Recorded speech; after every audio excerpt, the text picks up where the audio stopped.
Thank you for waiting. My name is Yoshida. I'm from International Energy Agency. So today I would like to focus on the specific issue, that is the air pollution. As Mr. Lasdan talks about, that last year in World Energy Outlook, we focused on the air quality and energy. So I would like to introduce some of the findings from that report and what will be the implication for India. So currently, more than 3 million people are dying because due to 3 million people are dying prematurely all over the world. And in India, 590,000 premature deaths in India are linked to outdoor air pollution. And average life expectancy in India today is reduced by 23 months due to air pollution. So I have to say that one of the reasons is unfortunately the power sector. So due to the fuel combustion of the power sector. We do understand that we do think it's important for India to grow. And for growing India, reducing air pollution while decreasing the air pollution is a very challenging task. So I would like to say that this is not the easy task, not only for India, but also for any countries in the world. And there are several industrial countries still suffering from air pollution. So today, I would like to talk and share with you our analysis from the World Energy Outlook Special Report 2016 on the major cause of this air pollutant and how we could address these difficult challenges for the humanity. So this chart is trying to explain that air pollution is an energy problem. So we picked out three important elements. One is NOx, which is a leftist column. Second one is SO2 in the middle. And the last one is PM 2.5. So energy production and use is by far the largest source of air pollution. And that's from human activity. And where there are many air pollutants linked to energy production and use, particulate matter, sulfur oxide, and nitrogen oxide are responsible for the most of the widespread impact. And NOx and SO2 emissions are almost entirely attributable to energy production and use, as some 85% of primary particles matters. And NOx emissions have continued to increase, with transport accountable for largest share, which is over 50%, and followed by industry, which is about 26%, and power industry, 14%. If you look at the fuel, the oil use is the three largest source of these emissions. China and the United States account for 1/3 of global NOx emission, and India's NOx emissions are increasing. Now having reached a similar level to the Europeans, although the Indian population is twice as large.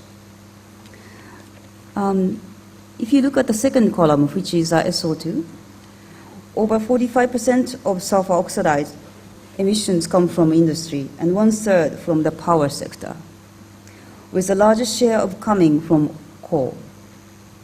Over 1/4 of total energy-related SO2 emissions come from China, where industry accounts for nearly 2/3 of the total.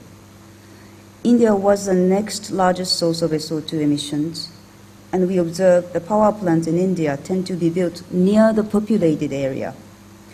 So this makes air quality impact more serious. And India is increasing regulatory efforts to tackle this emission from coal-dominated power sector, including the Environment Protection Amendment rules in 2015. Lastly, the lightest column, which is PM 2.5.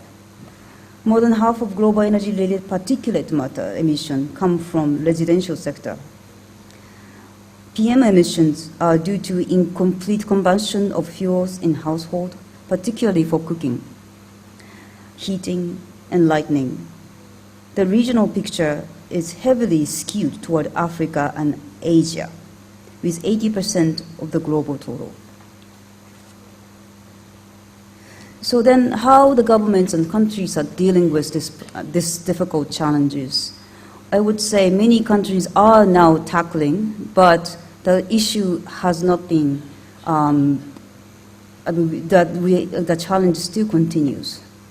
So these slides look at the examples of China and future outlook for 3 areas and countries. One is, leftist one is China, the middle is India, and the lightest one is the Africa.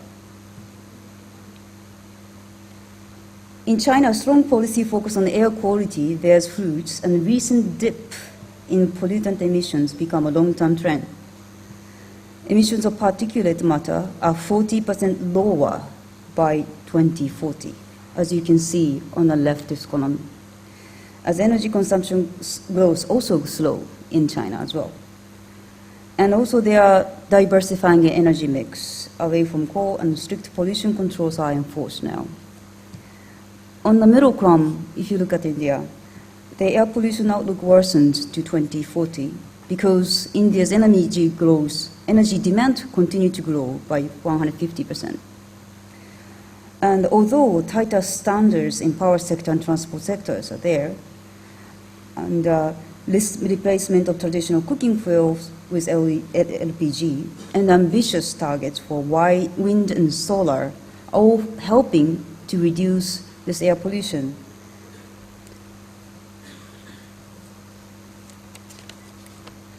So IEA is trying to address this issue from the energy perspective and try to draw some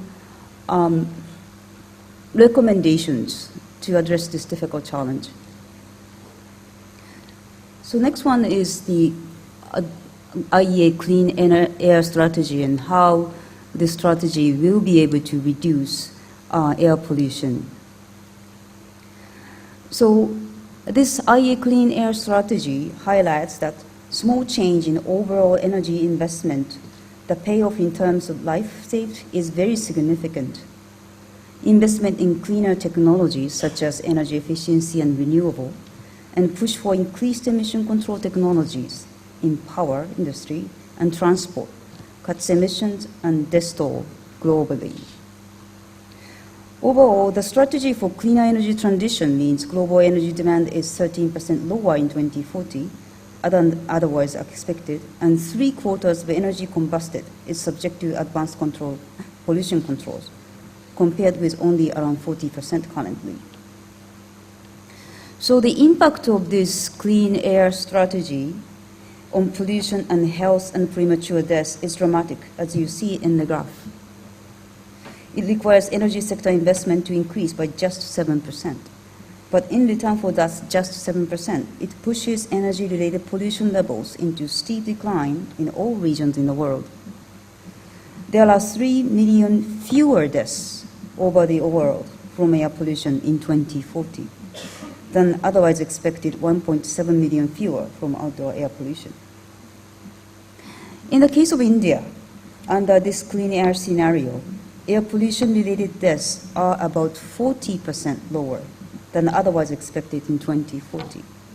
And the clean air scenario demonstrates that timely and more stringent air pollution regulation can have positive impact on public health.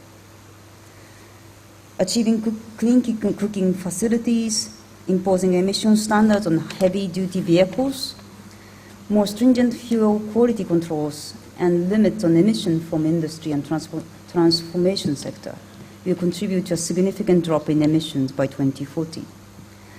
In power sector, we consider that timely implementation and compliance of the rules under EPAR, which is currently existing, along with improvement in power generation efficiency and diversification power mix can deliver significant decrease of air pollution. So I would say that by setting an ambitious air quality goal, air pollution can be reduced significantly. But at the same time, this issue has to be tackled by a variety of actors. So there is a great value in establishing an overreaching goal for air quality, to which all can subscribe, and against which the variety of pollution mitigation options can be assessed. Thank you so much.